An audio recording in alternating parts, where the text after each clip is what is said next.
റോഷൻ മാത്യു നായകനായി എത്തിയ ഉയിർ എന്ന ചിത്രത്തിന്റെ 11 ദിവസത്തെ world wide box office collection report ഇപ്പോൾ പുറത്തു വന്നിരിക്കുകയാണ്. ചിത്രം 11 ദിവസം കൊണ്ട് വേൾഡ് വൈഡ് 1,82,00,000 രൂപയാണ് നേടിയത്.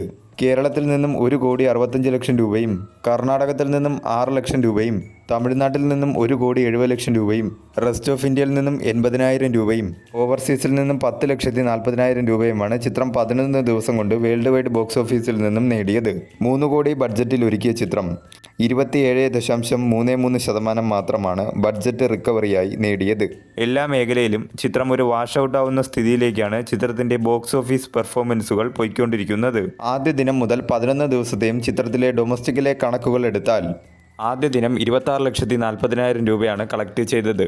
രണ്ടാം ദിനം 33,40,000 രൂപയും, മൂന്നാം ദിനം 30,10,000 രൂപയും, നാലാം ദിനം 14,70,000 രൂപയും, അഞ്ചാം ദിനം 13,50,000 രൂപയും, ആറാം ദിനം 13,20,000 രൂപയും, ഏഴാം ദിനം 13,30,000 രൂപയും, എട്ടാം ദിനം 5 ലക്ഷം രൂപയും, ഒൻപതാം ദിനം 7,80,000 രൂപയും, പത്താം ദിനം 11 ലക്ഷം രൂപയും, 11ാം ദിനം 4,50,000 രൂപയുമാണ് ചിത്രം 11 ദിവസം കൊണ്ട് ഡൊമസ്റ്റിക്കിൽ നിന്നും നേടിയത്. എല്ലാ മേഖലയിലും ചിത്രം ഒരു ഡിസാസ്റ്ററായി മാറിയിരിക്കുകയാണ്.